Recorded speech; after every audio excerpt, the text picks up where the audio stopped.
Di cerita sebelumnya ketiga master dari sekte besar berlutut di hadapan Master Fu. Di saat bersamaan Liu Qingchen meminta Master Fu agar menyuruh mereka untuk berdiri. Setelah mereka bertiga kembali berdiri, Liu Qingchen berkata, "Aku katakan kepada kalian Sema bahwa aku sangat tertarik dengan Ning Yuan. Jadi dia tidak boleh binasa hari ini, apa kalian mengerti?" Dan dengan ekspresi ketakutan mereka bertiga menuruti apa yang dikatakan oleh Liu Qingchen. Lalu Liu Qingchen kembali bertanya, "Aku tahu jika penetua sekte Chaoyun pandai meramal. Jadi kalian pasti sudah tahu jika kemunculan dua orang terpilih di kota Hansan berhubungan dengan Gunung Awan Hitam." Dan dengan sedikit gugup Zhou Tong menjelaskan bahwa kepala sekte Chaoyun memang telah mengetahui tentang hal itu. Jadi dia mengirim dua orang murid untuk menyelidikinya. Tetapi mereka malah dihabisi oleh Ning Yuan. Lalu Liu Qingchen kembali bertanya kapan Zhou Tong menyelesaikan penyelidikannya di Gunung Awan Hitam. Dan menurut Zhou Tong, dia akan menyelesaikan dalam 3 hari ke depan. Sembari melirik ke arah Ning Yuan, Liu Qingchen berkata, "Baiklah, aku mengerti. Aku akan memberimu kesempatan untuk melakukan penyelidikan di dalam Gunung Awan Hitam selama 3 hari ke depan." Dan mereka bertiga pun segera memberi hormat sembari mengucapkan terima kasih kepada Liu Qingchen. Namun di dalam benaknya Zhou Tong bergumam, "Untuk hari ini aku akan membiarkan binatang ini hidup sedikit lebih lama." Setelah itu Liu Qingchen meminta mereka bertiga untuk segera pergi meninggalkan tempat itu. Setelah kepergian mereka semua, Liu Qingchen berkata, "Kau berhutang nyawa kepadaku." Lalu Ning Yuan bertanya tentang apa yang diinginkan oleh Liu Qingchen. Kemudian Liu Qingchen menjelaskan bahwa sebenarnya dia sangat tertarik dengan Ning Yuan. Dan dia juga meminta Ning Yuan untuk pergi ke Gunung Awan Hitam dalam 3 hari ke depan sebagai ujian terakhir baginya. Jika Ning Yuan berhasil, dia akan merekomendasikan Ning Yuan memasuki Akademi Daun Surga dan menjadi seorang murid inti. Namun jika Ning Yuan gagal dan binasa, dia tidak akan berbuat apa-apa. Karena dunia ini selalu mengedepankan yang terkuat. Dan kini di dalam benaknya Ning Yuan bergumam, pergi ke Gunung Awan Hitam seperti sedang mencari kebinasaan. Tetapi ini juga merupakan kesempatanku. Lalu Liu Qingchen meminta Ning Yuan untuk mengikutinya karena saat ini dia tidak bisa lagi tinggal di kediaman Ning. Dan dengan membawa ayahnya yang tak sadarkan diri, Ning Yuan berjalan mengikuti Liu Qingchen. Setelah melihat ayah Ning Yuan, Liu Qingchen berkata bahwa ayah Ning Yuan dulunya sangat sombong. Dan dia tidak menyangka jika orang itu akan berakhir seperti ini. Di sisi lain Master Fu hanya bergumam, "Aku selalu merasa bahwa Ning San yang sedang mabuk memberikanku perasaan yang aneh. Tapi hal itu selalu menghilang dalam sekejap. Apa yang sebenarnya terjadi?" Beberapa saat telah berlalu dan kini berada di kediaman sementara Ning Yuan. Setelah merebahkan ayahnya, Ning Yuan bergumam, 3 hari yang akan datang adalah malapetaka bagiku. Tetapi aku akan menembus malapetaka ini dengan segala kekuatanku. Dan setelah itu Ning Yuan berjalan pergi meninggalkan kediamanannya untuk berlatih. Beberapa saat telah berlalu dan kini Ning Yuan telah berada di sebuah gunung.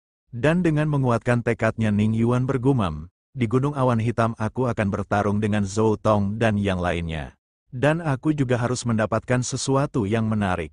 Meskipun kini tubuh fisikku mampu menahan serangan dari pembangunan fondasi tingkat kedua. Tetapi tingkatannya masih terlalu rendah. Kemudian Ning Yuan memejamkan matanya sehingga kini dia berada di dalam alam bawah sadarnya, tepatnya berada di luar sebuah gerbang. Dan terlihatlah sepasang mata yang menatap Ning Yuan dengan sorot matanya yang sangat tajam dari dalam gerbang. Lalu Ning Yuan bertanya apakah sosok itu ingin menghabisinya dengan tidak membantunya. Namun terlihat sesuatu yang berada di dalam itu menggelengkan kepalanya. Yang seketika itu hanya membuat Ning Yuan hanya terdiam sembari dia bergumam. Dia menggelengkan kepalanya, "Sepertinya ini adalah kali pertama aku berkomunikasi dengannya." Lalu Ning Yuan kembali berkata, "Aku ingin meningkatkan kultivasiku dalam 3 hari, apakah kau bisa membantuku?" Di sisi sosok itu hanya terdiam sembari menatap Ning Yuan. Dan setelah cukup lama Ning Yuan menunggu jawaban dari sosok itu. Ada sebuah batu spiritual yang terlempar dari dalam gerbang ke arah Ning Yuan. Yang membuat Ning Yuan merasa cukup terkejut sembari dia berkata, "Aura ini sangat kuat, dengan hanya memegangnya saja energi spiritualnya terasa mengalir ke seluruh tubuhku." Dan Ning Yuan pun segera memberi hormat sekaligus berterima kasih dengan sosok yang berada di dalam tubuhnya. Setelah itu Ning Yuan meletakkan batu spiritual itu di hadapannya. Namun secara tiba-tiba batu spiritual itu bersinar dengan sangat terang yang membuat Ning Yuan cukup terkejut. Dan di saat itu juga energi yang sangat besar keluar dari dalam batu spiritual itu dan langsung memasuki tubuh Ning Yuan. Dan dengan cukup kewalahan Ning Yuan mencoba untuk mengendalikan energi yang memasuki tubuhnya. Di saat bersamaan batu spiritual itu terjatuh dan kehilangan semua energinya. Namun kini tubuh Ning Yuan telah dipenuhi energi yang sangat besar sehingga membuatnya cukup kesulitan untuk mengendalikannya sembari dia berkata, "Energi dari batu spiritual ini sangat brutal. Aku harus tetap bertahan." Dan secara bertahap kultivasi Ning Yuan yang tadinya hanya berada di lapisan Qi tingkat kelima kini telah mencapai lapisan Qi tingkat ke-8. Dan setelah beberapa saat terlihat Ning Yuan yang cukup kelelahan sembari dia berkata, "Pelatihan Qi tingkat 8, aku rasa aku masih sedikit memiliki harapan." Beberapa saat kemudian dan kini berada di sekitaran Gunung Awan Hitam dan terlihat Ning Yuan tengah berjalan bersama Liu Qingchen. Lalu sembari menatap Ning Yuan, Liu Qingchen berkata, "Jika kau ingin menyerah, saat ini belumlah terlambat." Dengan ekspresi datar Ning Yuan berkata bahwa hal itu tidak diperlukan. Lalu Liu Qingchen kembali menjelaskan bahwa 4 sekte besar, keluarga Ning dan keluarga Su juga memasuki Gunung Awan Hitam. Dan kau akan menjadi musuh bagi mereka semua. Sembari berekspresi meremehkan Ning Yuan berkata bahwa hal itu hanyalah hal biasa baginya. Sembari tersenyum tipis Liu Qingchen berkata, "Jika kau berkata seperti itu, aku akan menghargaimu, dan selama kau berada di dalam Gunung Awan Hitam aku akan bertanggung jawab atas keselamatan ayahmu." Setelah itu Ning Yuan berjalan pergi memasuki Gunung Awan Hitam. Setelah kepergian Ning Yuan terlihat Master Fu juga telah berada di sana sembari dia berkata, "Aku tahu bahwa kau sedikit menghargainya." Sembari tersenyum tipis Liu Qingchen bertanya mengapa Master Fu berkata seperti itu. Lalu Master Fu menjelaskan bahwa meskipun Ning Yuan kuat secara fisik, tetapi kultivator bertarung dengan energinya, walaupun dantiannya telah diperbaiki tetapi bakatnya tidak cukup tinggi. Di sisi Liu Qingchen membenarkan perkataan Master Fu. Namun dia malah bertanya apakah Master Fu meremehkan kemampuannya saat berbisnis. Yang seketika itu membuat Master Fu hanya terdiam setelah mendengarkan perkataan Liu Qingchen. Sembari berjalan pergi Liu Qingchen berkata bahwa Ning Yuan saat ini memiliki kepercayaan diri yang sangat tinggi. Kemudian beralih kepada Ning Yuan yang kini mulai menyusuri hutan di dalam Gunung Awan Hitam sembari dia bergumam, "Ada banyak monster di sini dan aku juga mendengar beberapa raungan yang mengerikan." Di saat bersamaan ada sebuah suara yang cukup keras berada di sekitarnya yang membuat Ning Yuan merasa cukup terkejut. Dan ternyata terdapat seekor monster kelinci yang sedang menatap Ning Yuan. Dan menurut Ning Yuan monster kelinci yang bernama Bulingsun itu merupakan monster langka yang setara dengan kultivator di tahap kelima pelatihan Qi. Dan jika dagingnya dimakan akan membantu pemulihan tubuh bagian dalam. Dan di saat itu juga dengan dipenuhi semangat, Ning Yuan berlari untuk mengejar Bulingsun yang kini juga berlari dengan sangat kencang menghindari Ning Yuan. Tak terasa telah setengah jam Ning Yuan mengejar Bulingsun yang berlari dengan sangat cepat. Namun kini terlihat Bulingsun telah cukup kelelahan yang membuat Ning Yuan tambah bersemangat untuk menangkap monster itu. Dan pada akhirnya Ning Yuan telah berhasil menangkap Bulingsun yang membuatnya merasa sangat senang. Namun tanpa disadari oleh Ning Yuan, ada banyak sekali batu roh yang membentuk sebuah formasi di tempatnya berdiri saat ini. Sehingga kini sekumpulan batu roh itu memancarkan energi yang membentuk sebuah penghalang sehingga membuat Ning Yuan terjebak di dalamnya. Dari arah lain terdengar suara seseorang yang sedang tertawa sembari mendekat ke arah Ning Yuan. Dan ternyata mereka adalah 3 sekte besar dan juga 2 keluarga besar yang menjadi musuh Ning Yuan sebelumnya. Dan dengan ekspresi kesal Ning Yuan berkata, "Ternyata semua ini adalah perangkap yang telah kalian siapkan untukku."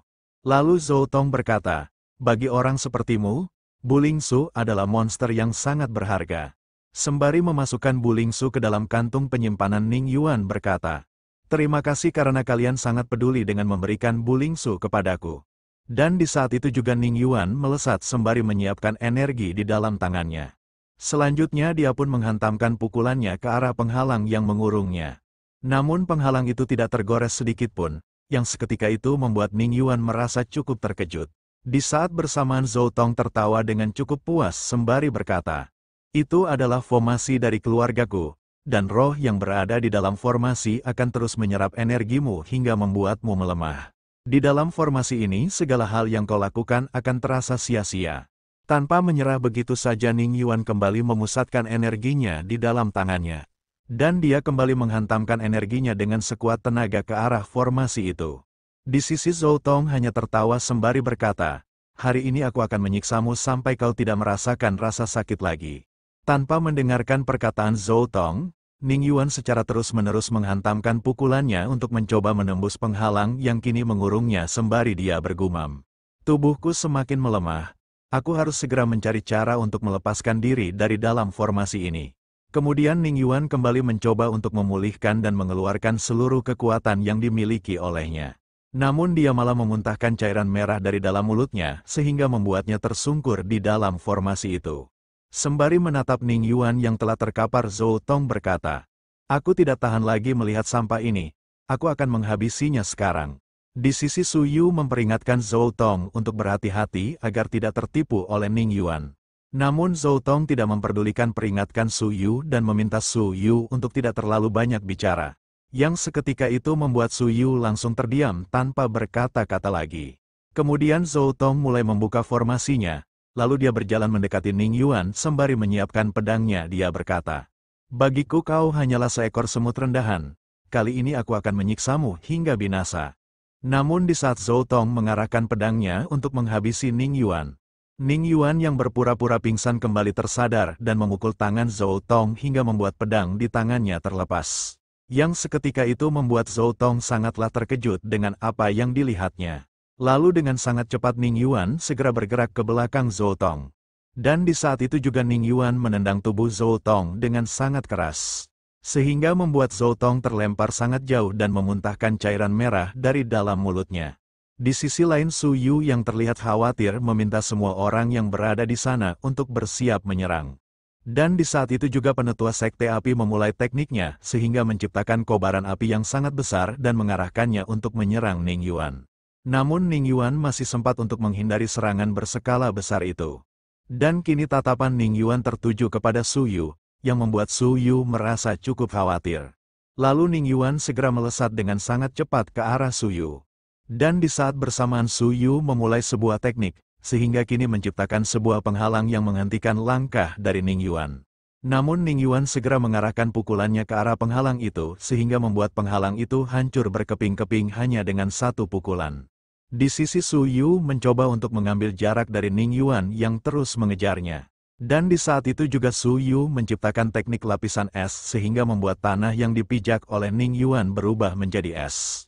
Yang membuat Ning Yuan cukup terkejut karena dia kesulitan untuk mempertahankan keseimbangannya di atas es yang sangat licin. Namun kini Ning Yuan juga mengeluarkan teknik es yang telah dipelajarinya. Sehingga kini di belakang Su Yu mulai tercipta beberapa pedang es. Yang membuat Su Yu sangatlah terkejut ketika menyadarinya. Dan di saat itu juga pedang es melesat dengan sangat cepat ke arah Su Yu yang membuatnya hanya berteriak dengan sangat keras. Namun di saat bersamaan Ning Yuan dikejutkan dengan serangan angin tornado dari arah lain. Namun dia masih sempat untuk menghindarinya, tetapi teknik pedang es yang dia keluarkan juga hancur seketika. Kemudian sembari memulai teknik anginnya, Wang Chen menyuruh semua rekannya untuk mengepung Ning Yuan dan segera menghabisinya.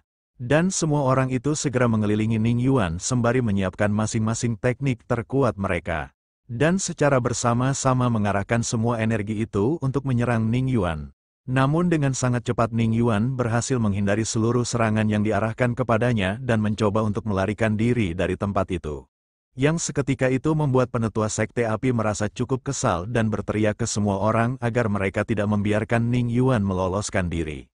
Dan di saat itu juga semua orang mulai berlari mengejar Ning Yuan yang mulai menjauh dari mereka. Di sisi Wang Chen melemparkan kipasnya sembari memulai sebuah teknik sehingga kini kipasnya berubah menjadi sangat besar. Lalu dia meminta semua orang untuk menaiki kipasnya agar mereka lebih cepat mengejar Ning Yuan. Dan mereka semua pun segera menaiki kipas itu dan Wang Chen menambah kecepatan pada kipasnya yang membuatnya melesat dengan kecepatan tinggi untuk mengejar Ning Yuan. Di sisi Ning Yuan cukup terkejut ketika melihat mereka semua berhasil menyusulnya sembari dia berkata, "Aku hanya bisa pergi ke dalam hutan awan hitam dan menggunakan monster-monster itu untuk mengganggu mereka." Namun ketika Ning Yuan kembali turun ke tanah, tanpa disadari olehnya tanah yang kini telah dipijaknya memiliki sebuah retakan yang sangat besar sehingga membuat Ning Yuan jatuh ke dalam lubang itu. Di sisi semua orang yang mengejar Ning Yuan merasa cukup terkejut ketika melihat Ning Yuan telah tertelan ke dalam tanah yang kini tanah itu telah kembali tertutup. Dan dengan sangat kesal penetua Sekte Api mencoba untuk menyiapkan energinya lalu menghantamkannya dengan sekuat tenaga ke tanah itu sehingga menciptakan sebuah ledakan yang hanya membuat tanah itu sedikit berantakan. Dan mereka semua berpikir bahwa ada seseorang yang telah kembali menyelamatkan Ning Yuan yang membuat mereka merasa sangat kesal. Karena kali ini mereka telah kehilangan jejak Ning Yuan. Mereka semua berniat untuk mencari tahu keanehan di dalam Gunung Awan Hitam sembari menunggu kemunculan kembali Ning Yuan. Beralih kepada Ning Yuan yang kini berada di sebuah gua sembari dia bertanya-tanya di manakah kini dia berada. Dan bagaimana bisa dia memasuki tempat itu, lalu Ning Yuan mencoba memukul dinding batu itu. Namun terlihat tangannya kini malah terserap masuk ke dalam dinding batu itu. Yang seketika membuatnya cukup terkejut sembari berkata, "Aku seperti sedang memukul sebuah kapas. Sepertinya mustahil untuk menembus tembok ini." Setelah itu Ning Yuan berniat untuk menyusuri gua itu terlebih dahulu. Namun di saat bersamaan dia mendengar sebuah suara dari sisi lain gua. Dan dia pun segera berjalan menuju pusat dari suara itu. Kemudian kini Ning Yuan telah tiba di sebuah ruangan dan di dalam ruangan itu terdapat sebuah meja dan beberapa kursi yang membuat Ning Yuan bertanya-tanya tentang siapa orang yang tinggal di dalam tempat itu. Namun di saat bersamaan Ning Yuan dikejutkan dengan sebuah suara yang berkata kepadanya. Tetapi ketika dia mencarinya dan menoleh ke sana kemari dia tidak menemukan siapapun. Dan di saat dia menatap ke bawah, dia dikejutkan dengan sesosok kura-kura mungil yang terlihat sangat kesal karena Ning Yuan telah menginjaknya. Di sisi Ning Yuan yang masih terkejut berkata, "Bagaimana kau bisa bicara?" Dan di dalam benaknya dia bergumam, monster yang dapat berbicara setidaknya telah berada di atas tahap alam pembangunan fondasi. Tetapi kura-kura ini seperti tidak memiliki kultivasi sama sekali. Sembari bersikap tengil kura-kura itu berkata, "Aku adalah leluhurmu." Sembari mendekat Ning Yuan bertanya apakah itu sebabnya kura-kura itu membawanya ke tempat ini. Dan kura-kura itu berkata bahwa kekuatannya tidak terbatas dan dia bisa melakukan apapun kepada siapapun. Lalu Ning Yuan kembali bertanya apakah kura-kura itu memiliki dendam kepadanya. Dan dengan sangat kesal kura-kura itu mulai menceramahi Ning Yuan dengan berkata, "Aku memiliki dendam besar kepadamu, kau tidak memiliki tanggung jawab setelah apa yang kau lakukan." Dengan sedikit kebingungan Ning Yuan bertanya tentang apa yang dikatakan oleh kura-kura itu. Lalu kura-kura itu kembali berkata, "Apakah kau ingat di saat kau menghabisi gurita raksasa pada waktu itu?" Dengan sedikit mengingat Ning Yuan berkata bahwa dia pernah melakukan hal itu. Dan dengan sangat kesal kura-kura itu berkata bahwa gurita itu sebenarnya adalah pengawalnya, yang seketika itu membuat Ning Yuan merasa bersalah dan memasang ekspresi canggung setelah mendengarnya. Oke guys, sampai di sini dulu pembahasan kita kali ini. Jangan lupa like, komen, dan subscribe untuk membantu perkembangan channel ini. Dan Mimin akan melanjutkannya dalam waktu dekat. Terima kasih.